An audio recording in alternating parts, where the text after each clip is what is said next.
Olá, bom dia! Sejam todos muito bem-vindos a mais um Stay Connected aqui da Mura Electronic. É, Hoje, né, a gente vai continuar falando sobre o tema do mês, que é a IO-Link. Antes de apresentar aí o meu convidado da semana, eu quero lembrar vocês, né, que todo mês a gente escolhe um tema para falar sobre tudo, né, passar sobre cases aplicados, falar um pouquinho teoricamente, falar parte prática. Então, a gente trouxe já nesse mês, né, um treinamento praticamente com o Vitor, em duas partes diferentes, né? Então, vocês acompanharam em 2 semanas diferentes o Vitor falando muito sobre a parte teórica e também parte prática de IO-Link. Na semana passada, a gente teve uma espécie de mesa redonda, uma discussão sobre o assunto também. E vocês que não acompanharam, então sugiro que acompanhem aí, que foi bastante rico, né, essas conversas que a gente teve. E hoje a gente vai continuar, né? Então, mês aí com 5 semanas, a gente sempre traz um conteúdo extra. E eu estou aqui com o Felipe Glovac, um consultor aí da Moore. Felipe, para quem não te conhece ainda, para quem não acompanhou nenhum webinar com você, se apresenta, fala um pouquinho de você. Bom dia, pessoal. Bom dia, Rafael. Obrigado novamente pela oportunidade, né? Mais uma vez participando com você aqui. Bom, eu trabalho na MUR já tem um tempinho, 8 anos. Eu faço atendimento aqui de campo, né? Em São Paulo, capital, e no ABC. E a gente presta todo esse trabalho de consultoria, né, junto aos clientes, análise de demanda, entendendo as aplicações para oferecer as soluções da MUR, né? E novamente aí obrigado pelo convite. Perfeito. Bom, eu que agradeço, né, você ter aceitado participar. Sei que você trouxe aí uma apresentação, né? Hoje o Felipe vai apresentar um case de uma das ofertas que ele fez para um cliente, né? Uhum. Mas também vai explicar o porquê que ele ofertou esse tipo de solução.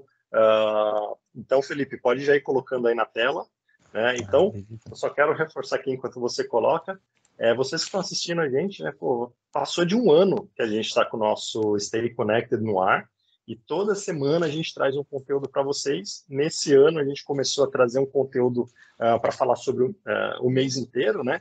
Então, se vocês querem ouvir algum tema que ainda não foi falado aqui pela gente, fiquem à vontade para colocar aí nas inscrições, mandem mensagens aí para a gente, né? E também, se vocês querem falar mais sobre a IOLink com um dos nossos consultores, especialistas, tem um link aí na descrição do vídeo que vocês podem clicar e entrar direto em contato com alguém da Moore, que vai te dar todo o suporte aí referente a IO-Link, referente a sistema descentralizado, switch, redes industriais, enfim, sobre muita coisa. Então, fiquem à vontade para clicar no link e deixar seus comentários aí para a gente. E também, se você ainda não é inscrito no nosso canal, se você ainda não acompanha aí a Moore, né, toda semana, então se inscreva aí, que isso também ajuda muito a gente, tá bom? Então, beleza. Tendo dito isto, Felipe, pode começar aí a sua apresentação e falar um pouquinho da solução aí apresentada. Beleza. Como o Rafael já comentou, né? Já durante esse mês o tema foi IO-Link, né? O Vitor fez algumas apresentações muito legais aí, desvendou vários mistérios do IO-Link, mostrou como funciona e tal. Então, eu não vou me aprofundar muito nessa parte de funcionamento, eu vou falar mais de conceito, né? De instalação. A gente está trazendo um case. Essa foi uma aplicação que nós trabalhamos, né, há algum tempo, junto a um integrador, e nós desenvolvemos, fechamos o projeto, já está instalado, rodando, né, e vou explicar um pouquinho como que foi que a gente fez esse trabalho, né. Beleza. É uma aplicação de um transportador para alimentar alguns equipamentos de laboratório, né? Não vou dar muitas informações aqui porque é meio confidencial a parte de cliente e tal, né? Mais tranquilo. Dá para entender aqui por esse layout que a gente desenvolveu, a gente chama de scanning, né? A gente gosta de sempre sentar junto com o cliente, avaliar qual que o projeto, o layout, entender a quantidade de pontos para fazer esse desenho, né, da topologia junto ao cliente e sempre oferecendo uma, duas ou três soluções de acordo com a necessidade para que o cliente decida qual caminho ele vai estar trilhando, né? Nessa aplicação em específico, nesses alimentadores, nessa parte das esteiras secundárias, né, que é onde esses equipamentos que a gente considerou aqui com esses quadradinhos cinza, né, eles são alimentados, é necessário uma medição de nível muito refinada. Então, eles tinham a necessidade de usar sensores ultrassônicos, e eles acabaram optando por sensores IO-Link, por oferecerem mais recursos, mais parâmetros, né, para essa avaliação, essa análise que eles precisavam tá realizando. Legal. Associado a isso, né, então, para cada pontinho desse daqui, imagina que tem um sensor ultrassônico em IO-Link, então você vê aí 4, 8, 12, 17 sensores IO-Link, então bastante coisa, né? E para cada ponto IO-Link eles tinham cerca de 4 a 5 sensores digitais ali de posicionamento e tal. Então, pô, beleza, como a gente vai fazer isso e tal? Ainda tem os terminais de válvula, né, que eles queriam colocar, eles estavam pensando em usar válvulas individuais e no final das contas eles partiram para terminal de válvula. Então a gente desenhou com eles duas soluções, né? A primeira com os masters totalmente IO-Link, né? Então comunicando em Profinet com as 8 portas masters IO-Link aqui. Então você vê que no total tem um aqui nesse transportador de cima, porque ele tem alguns pontos analógicos, né, IO-Link, na verdade aqui também. E aí a gente foi distribuindo os hubs para coleta dos sinais digitais.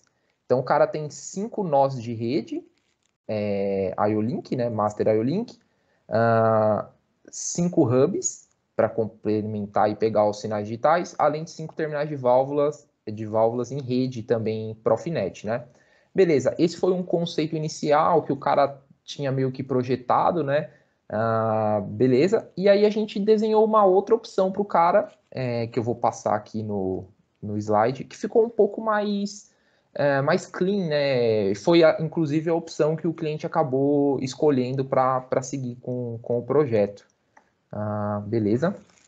Nós usamos a solução com o Cube 67, que é uma solução modular, né? Então você percebe que a disposição dos módulos ficou bem diferente, e eu vou explicar aqui essa topologia também.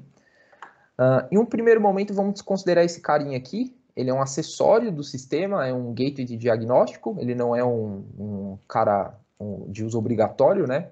Foi opcional e eles acabaram optando como um adicional no projeto para o cliente final deles. Depois eu explico um pouquinho melhor.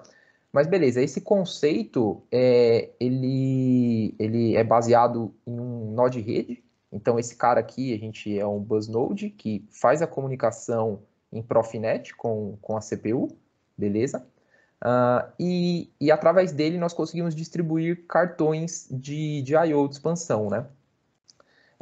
São vários tipos de cartão que nós temos na linha, analógicos, digitais configuráveis e, inclusive, os cartões com as portas Master IO-Link. Nessa aplicação casou muito bem, porque o cara tem os pontos digitais e tem os pontos IO-Link, né, para cada transportador secundário aqui, né? Então, casou muito bem a aplicação, porque ele conseguiu usar somente uma cabeça de rede, que tem um custo um pouco mais elevado, e todo o resto ele trabalhou com slaves, né, que tem um custo menor. Então, essa solução se tornou muito mais acessível, né, na parte financeira, né, ficou bem mais viável para estar seguindo com o projeto. A gente conseguiu também trabalhar através dos acionamentos nós temos na linha um módulo para fazer o acionamento elétrico dos terminais de válvula. Então o cara deixou de trabalhar com os terminais de válvula em rede Profinet, trabalhou com terminais de válvula passivos, né, a gente costuma dizer, com aquelas conexões DB, e ele fez o acionamento remotamente através de um cartão de interface da Moore, que já tem essa conexão DB25 pronta, injetada. Então, com isso, ele conseguiu reduzir, né, de 9 cabeças de rede, conversando com a CPU, para uma cabeça de rede do sistema Cube conversando com a CPU e todos os outros slaves aqui, né? Tudo dentro de um endereço. Certo. E, Felipe, uma pergunta. Na imagem anterior você mostrou lá os masters IO-Link, né? Um em cada subesteira aí, né? Nessas esteiras secundárias que você chamou. Uhum. E além dos masters IO-Link, tinha os hubs. Nessa imagem, né, nesse layout, me parece que esses módulos que estão nas esteiras secundárias, eles me parecem como hubs. Como que você trabalhou com os sinais IO-Link dos sensores ultrassônicos? Ah, legal. Então, como eu comentei lá no começo, né, dentro da nossa linha nós temos os módulos digitais configuráveis, igual esse cara aqui, por exemplo. Então, você tem 16 sinais digitais, entrada ou saída, né? Você consegue configurar ponto a ponto. Nos transportadores secundários e esse aqui de cima, que é onde o cara tinha os pontos IO-Link, nós trabalhamos com um cartão misto.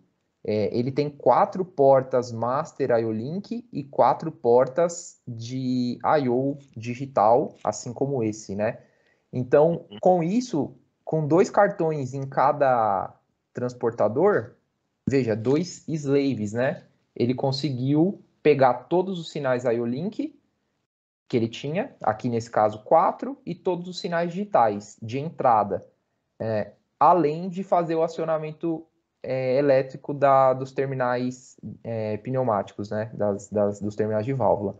Beleza. Esse cara, ele tem os 8 sinais aqui nessas 4 portas e os 4 sinais IO-Link. Se você não usa uma das portas IO-Link, por exemplo, você consegue trabalhar com um ponto digital aqui, né? Então, nesse caso aqui, ele usou 4, né? Beleza. Tinha mais um ponto aqui, agora eu não me recordo, mas nós colocamos 2 cartões porque tinha mais um ponto aqui na entrada, alguma coisa assim.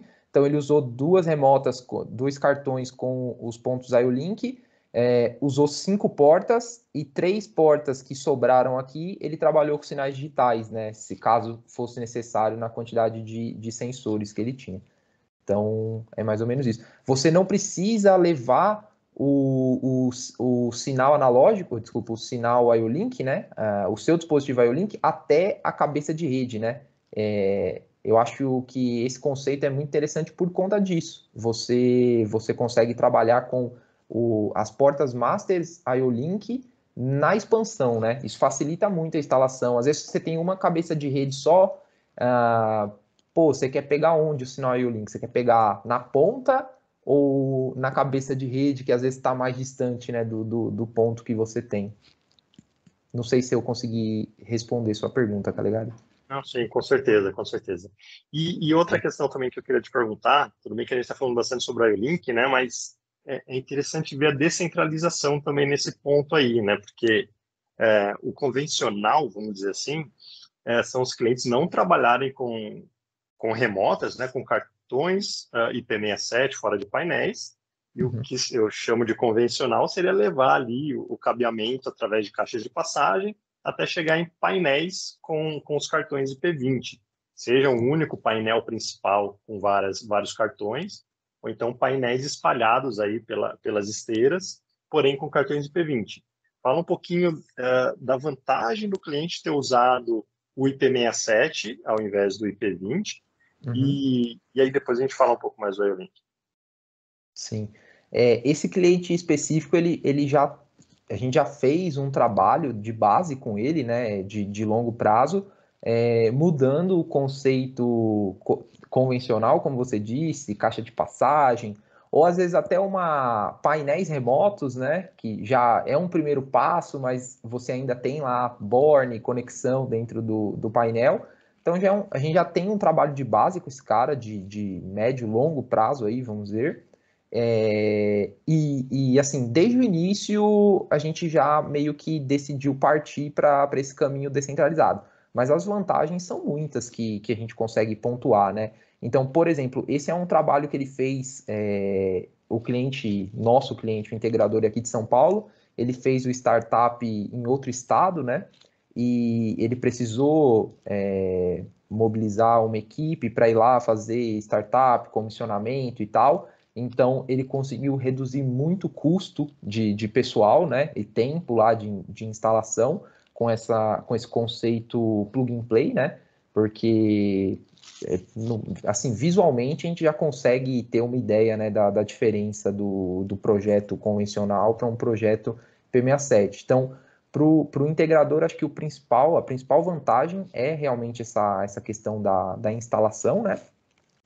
E outro ponto que foi muito importante e que até serviu de convencimento para o cliente dele na fase de negociação e tal, e na realidade ele conseguiu até oferecer como um adicional do projeto, ele já estava com o projeto fechado e ele conseguiu oferecer como um adicional, foi a questão dos diagnósticos, né, e da visualização e tal. O sistema Cube, ele oferece todo esse recurso de diagnóstico. O IO-Link também já oferece isso, né? Então tem vários parâmetros e tal, foi um caminho que ele decidiu seguir. E além disso, a gente colocou esse acessório que eu falei lá no começo, que é o Diga, que, vamos dizer assim, o Cube ele tem todos os recursos, mas você precisa desenvolver isso, tem que ter uma engenharia de software para pegar né, o mapa de I/O dos diagnósticos e mapear isso, identificar qual ponto e tal. O Diga não, ele já faz essa tradução de todas as informações e te dá um web service, né, uma interface totalmente pronta, você não precisa programar nada. Então, isso foi um opcional que ele ofereceu para o cliente, tanto é que lá ele colocou um monitor, né, para que ficasse em tempo real lá visualizando o web server do Diga, né, do gateway de diagnóstico. Eles conseguiram acessar o web server pelo browser da IHM e disponibilizar isso numa tela que eles deixaram lá, um monitor que eles deixaram perto da aplicação, né? Então, acho que são esses dois pontos principais. A questão da instalação, sem dúvida, melhora muito essa condição. E a questão dos diagnósticos, acho que também foi muito importante para o cliente final, né? Foi excelente. O diagnóstico não é de hoje que a gente fala que tem se tornado cada vez mais importante porque o mercado está cada vez mais competitivo, principalmente aí para os fabricantes de máquina também. Então, vender máquinas que trabalhem por mais tempo, sem dar problemas, ou então, se der algum tipo de problema, você resolver no mais curto período de tempo, é melhor porque você vai aumentar a sua competitividade, porque você vai ter mais tempo de máquina funcionando, né? Maior disponibilidade. E a gente fala muito sobre isso aqui, já teve webinars que a gente falou só sobre diagnóstico de máquinas, diagnóstico de sistemas, então esse é um ponto importantíssimo que todo mundo precisa prestar muita atenção, que é diagnóstico, né? Então, para finalizar, Felipe, eu já pesquei aí algumas evidências do porquê o cliente escolheu o IO-Link para montar essa máquina, né? Então, finaliza aí falando por que o IO-Link para essa topologia, por que o IO-Link foi o ideal para essa máquina do cliente. Legal. A escolha do IO-Link de início, né, ponto de partida, foi a questão dos dados, né, das informações que ele precisava para fazer as medições de nível, né. Então, esse foi o ponto principal. Ele poderia ter usado um sensor analógico, que dá essa possibilidade, né, mas o IO-Link oferece muito mais recursos, né, muito mais parâmetros e, enfim, acho que esse foi o primeiro ponto. E aí a questão da descentralização, esse é um caso bem interessante, né? Que assim, no primeiro slide, vou voltar aqui um pouquinho, né? Você vê que quando a gente pensa o uso do IO-Link para a descentralização, nós temos um tipo de situação.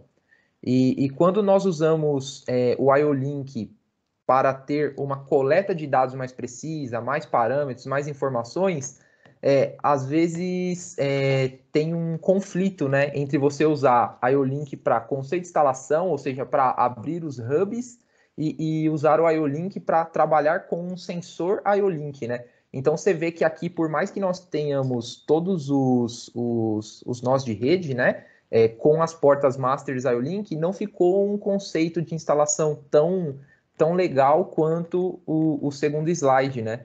Então, assim, só para resumir, o cara partiu para o IO-Link não por conta da descentralização, ele partiu por conta das informações que ele precisava, e aí, a partir disso, a gente achou o melhor conceito para encaixar tudo. Sinais digitais, IO-Link, válvulas, mas, assim, sem dúvida, o IO-Link vai ajudar muito em aplicações, né? Então, cada vez mais aí nós teremos...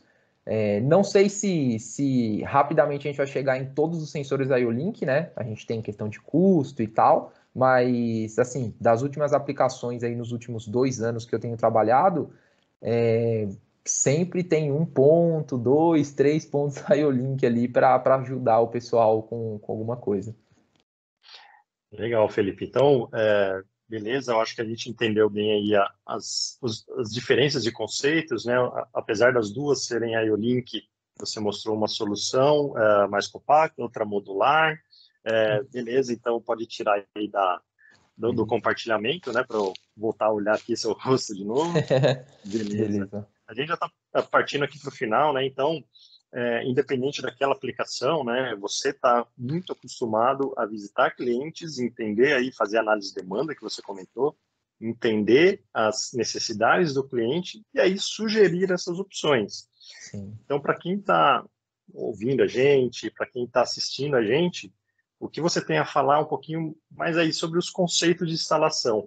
Então, vamos supor o cliente ele está doido para usar o IO-Link, mas ainda não tem nenhum dispositivo IO-Link. Já é a hora dele investir em Masters e Hubs, ou, de repente, a hora exata é quando ele tiver um monte de dispositivo IO-Link, quando chegar lá e tudo IO-Link na minha máquina. Então, qual que é o meio termo? Como começar a utilizar o IO-Link? Legal. Assim, uma visão que a Moore tem, né, e eu compartilho muito dessa visão, é de que o IO-Link, o Vitor deu uma aula sobre isso, né, ele falou aí, explicou. Então, o IO-Link, ele foi desenvolvido pensando em facilitar a vida do usuário final, em ajudar nas aplicações, e não como um protocolo, um tipo de bus para conceito de instalação, né? Então, eu acredito que quando você tem uma aplicação e quer trabalhar com IO-Link, vale a pena você identificar, pô, tenho realmente um dispositivo? Não tenho? E se você tem o dispositivo que vai ajudar você com o protocolo IO-Link, hoje a gente tem vários exemplos, leitor de RFID para pegar código de barras, enfim, tags para rastreabilidade, indústria automobilística, enfim, você tem N aplicações. Os próprios terminais de válvula hoje, né, você já tem em IO-Link. Então, legal, é um caminho, e se você tem a possibilidade de trabalhar com um dispositivo IO-Link que vai ajudar na sua aplicação, legal, acho que é um caminho muito interessante. Agora, você trabalhar com o IO-Link para fazer a descentralização, eu não sei se é a melhor forma de você tá usando esses recursos, né? Até porque, como eu mostrei lá, né? Existe um conflito quando você usa o IO-Link para distribuir hub, quando você precisa realmente ter o ponto IO-Link ali para você ligar um sensor, uma válvula, alguma coisa em IO-Link, a instalação não fica legal. Você vai ter que matar um hub ali para ir buscar esse sinal, né? Você elimina uma porta do master para ir buscar esse sinal lá no seu master. Então, eu não sei se é o melhor dos mundos seguir com hub distribuído em IO-Link. Essa é uma visão, né, que eu tenho. Legal. O importante é saber exatamente a característica da máquina e, a partir disso, você desenhar, né, junto com o cliente, ver o que o cliente está procurando também, se ele quer montar a máquina mais rápido, se quer uma startup mais rápido, quer mais diagnóstico. Os dispositivos IO-Link, eles trabalham muito com informação, né, de processos, do próprio dispositivo, geram muita informação para manutenção. Então, pensando em diagnóstico, é interessante e existem vários conceitos dentro do IO-Link também. O Felipe mesmo acabou de apresentar 2 opções, as 2 com IO-Link, Sim. e aí cabe a gente entender ali quais são os benefícios que a gente mais vê valor na solução, né? Sim. Então, é isso, pessoal. Felipe, eu já vou me despedir de você. Quero primeiro agradecer novamente a sua participação aqui, né? Pô, não é a primeira nem a segunda vez que você participa aqui do Stay Connected. Então, muito obrigado aí por ter apresentado esse case hoje. Eu vou deixar aí uns segundinhos para você passar seu recado final para o pessoal. Eu que agradeço novamente pela oportunidade, né? Mais uma vez participando. E quero mandar um abraço aí para o pessoal e assim, vamos sempre estar estudando, entendendo as aplicações, tentando encontrar a melhor solução, né? Para cada projeto. Obrigado. Perfeito, Felipe. Obrigadão. E para vocês, né, tá acabando o mês de julho, então esse foi o último episódio falando sobre o IO-Link, não que a gente não vai falar mais sobre esse assunto que é importante, mas que a partir do mês de agosto, né, da próxima semana, próxima quinta-feira, a gente já vai trazer um próximo tema, tá? Então, quinta-feira eu vou voltar aqui com um convite para vocês, explicando qual que vai ser o próximo tema, né? E deixo novamente aí o convite para vocês sugerirem temas para a gente. A gente já seguiu algumas sugestões aí de vocês, né, de pessoas que assistem a gente. Então, sugiram aí temas, entrem aí também no nosso blog, tem muito conteúdo falando sobre a IO-Link, falando sobre descentralização, o que é o conceito PMA7, né, diagnóstico, o que é o DIGA, o Gated Diagnóstico que o Felipe falou. Tem muito conteúdo no nosso blog, lá são mais de 5 anos de conteúdo ali, tá bom? Então é isso aí, muito obrigado a todos novamente. Até quinta-feira que vem com mais um Stay Connected. Até lá.